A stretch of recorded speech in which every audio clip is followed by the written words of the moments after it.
Hey guys, so this is our video lecture on delegation, and you will find this information verbatim in your ATI module on Fundamentals, Chapter 6. But let's get started so I can tell you all about it.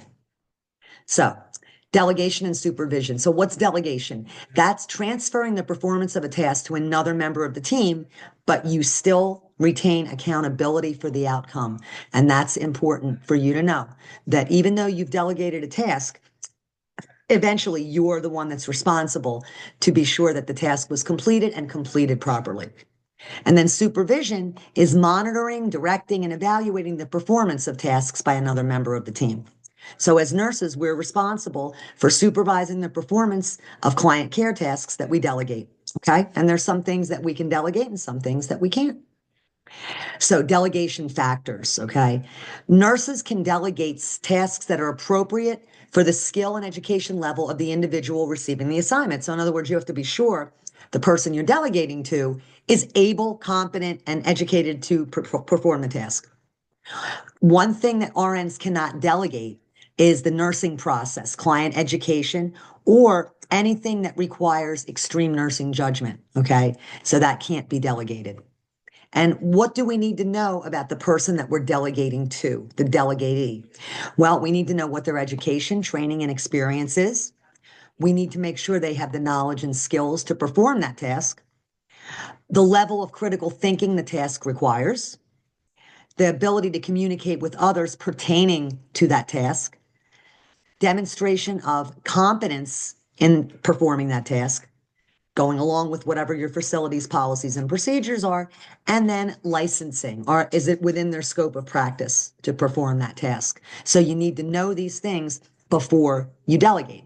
Okay. And then as far as the tasks are concerned, before you delegate, you have to say to yourself, predictability of the outcome. In other words, will completion of the task have a predictable outcome? Like, is it a routine thing or is it something new? Is there a potential for patient harm, right? Is there a chance that something negative could happen to the client, like they could bleed or aspirate? Is the client unstable? You never delegate an unstable client. How complex is the care?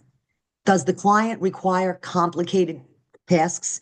And does the State's Practice Act or the facilities policy allow that delegatee to perform that task? And do they have the skills necessary? Does the task require problem solving and innovation, right? Do they need judgment? Does it require data collection skills or nursing assessment? Then it's not delegatable. And what is the level of interaction with the client? Does the delegatee need psychosocial support or additional education while they're performing the task? And you're going to see towards the end where I tell you, you don't delegate anything that you can eat. Evaluate, assess, teach, or treat. We'll get to that in a couple minutes. So you always use the 5 rights of delegation, okay? And you use your professional judgment and critical thinking when you delegate. The 5 rights are, it should be the right task. In other words, is that task something that can be delegated? It's got to be the right circumstance. In other words, is the setting and the resources, are they appropriate for that task to be delegated? Are you delegating to the right person? That's important. Are you giving them the right direction and communication? It's got to be specific. So when you delegate, you have to specifically tell that unlicensed assistive personnel what you want them to do. So you wouldn't just say, ambulate Mrs. Jones. You would say, around 11 a.m., I want you to ambulate Mrs. Jones with her walker from her room to the end of the hallway and back, and then come report back to me and let me know if she was short of breath or how she did. And is there the right supervision and evaluation? In other words, so are you making sure that you're overseeing what that delegatee did with your patient or client? Okay, these are the 5 tasks, 5 rights rather. So the right task. A task is something that's repetitive. Okay, it's something that doesn't really require a lot of supervision and is relatively non-invasive. And you always delegate activities to the appropriate level of the team member according to professional standards, licensing, and resources. So an example of a right task would be delegate an AP to assist a client with pneumonia to use a bedpan. A wrong task would be to delegate an AP to administer a nebulizer treatment to a client who has pneumonia. They can't do that. That requires a skill. Okay? The right circumstance. How complex is the care that this client requires. You have to match the complexity of care to the skills of the person you're delegating to, and also take into consideration their workload. Some examples, right circumstance: delegate your assistive personnel to measure vital signs of a client who's post-operative but stable. Wrong circumstance: delegate an AP to measure vital signs of a client who's post-operative and required naloxone to reverse respiratory depression. That is an unstable client. So that circumstance would not be right.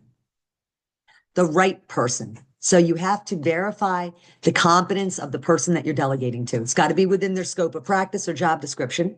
They have to have had the training and have to have the competence to do it.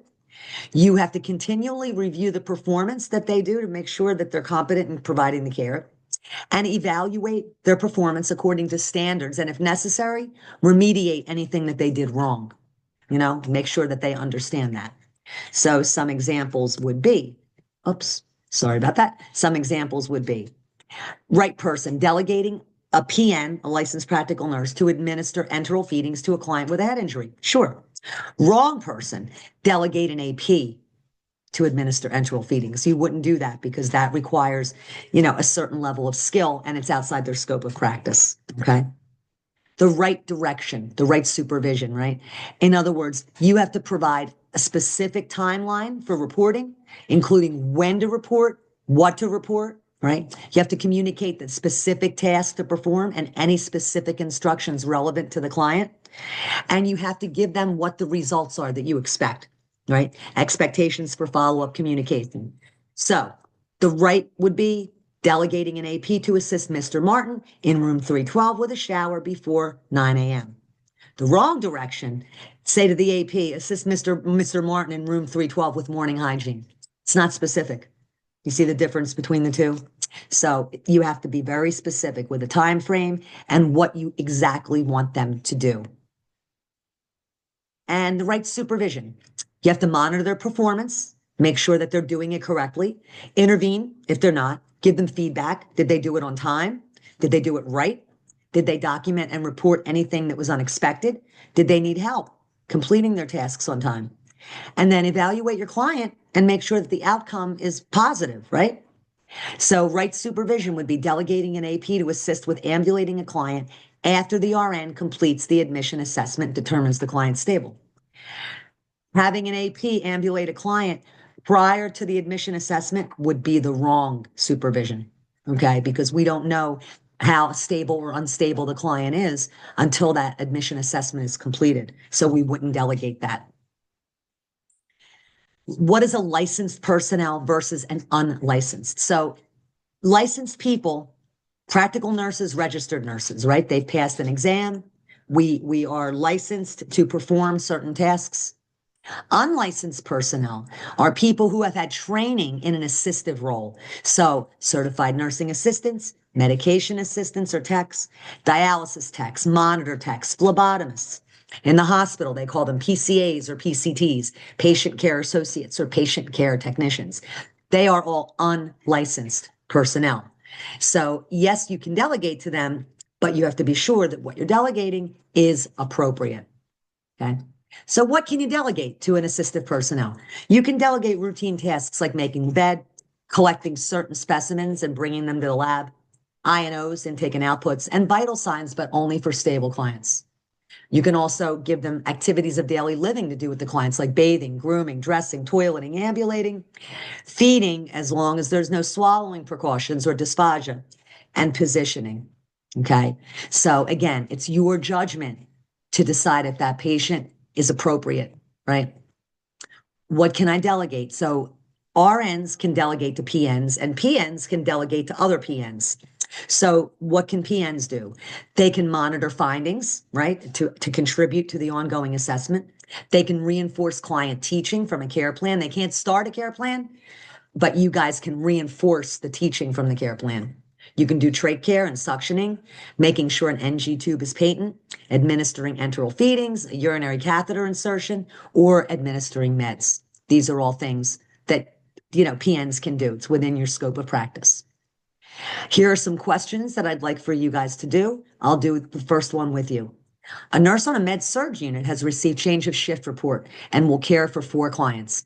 Which of the following tasks should the nurse assign to an AP? Is it updating the plan of care for a client who's post-op? Reinforcing teaching with a client who's learning to walk using a quad cane? Reapplying a condom catheter or Texas catheter for a client who has urinary incontinence? Or applying a sterile dressing to a pressure injury? Well, I'm going to tell you that if you picked C, that was the correct answer. They can reapply a condom catheter. All these other answers require a certain skill and training, and they can't teach, right? They can't evaluate, and you have to evaluate when you do a dressing change before you put the new dressing on, and they cannot contribute to the plan of care. Assistive personnel cannot. So you guys do these other two questions and see how you make out. So don't delegate anything that you can eat. Evaluate, assess, teach, or treat. Tasks are delegable. In other words, you can delegate doing a blood sugar check, a finger stick, but then the AP would have to bring you the results immediately, right? Let's say that the assistive personnel did a blood sugar check on Mrs. Jones, comes back to you and says her sugar was 410. That's really high. You might say to yourself, wow, she doesn't usually run high. And then you may go behind them and do the finger stick again yourself to check the accuracy. Same thing if you get a report from them on vital signs and they seem not right. You go behind them and you check yourself to make sure before you intervene to make sure that it's accurate information. Okay. So don't delegate anything that you can evaluate or assess. Dressing changes require evaluation and assessment of the wound. So aides can't do that. They can't teach and they can't treat. So in other words, they can't put on, medicines or anything that's medicated. I know in some facilities there are medication techs, but they are specific to those facilities. Understand that when you take your boards and an ATI, everything there is assuming that you're in a hospital, unless the question indicates something different. So if the question says you're the nurse in a long-term care facility or you're the nurse in a mental health facility, if it doesn't say that, then you can assume that you're in a hospital.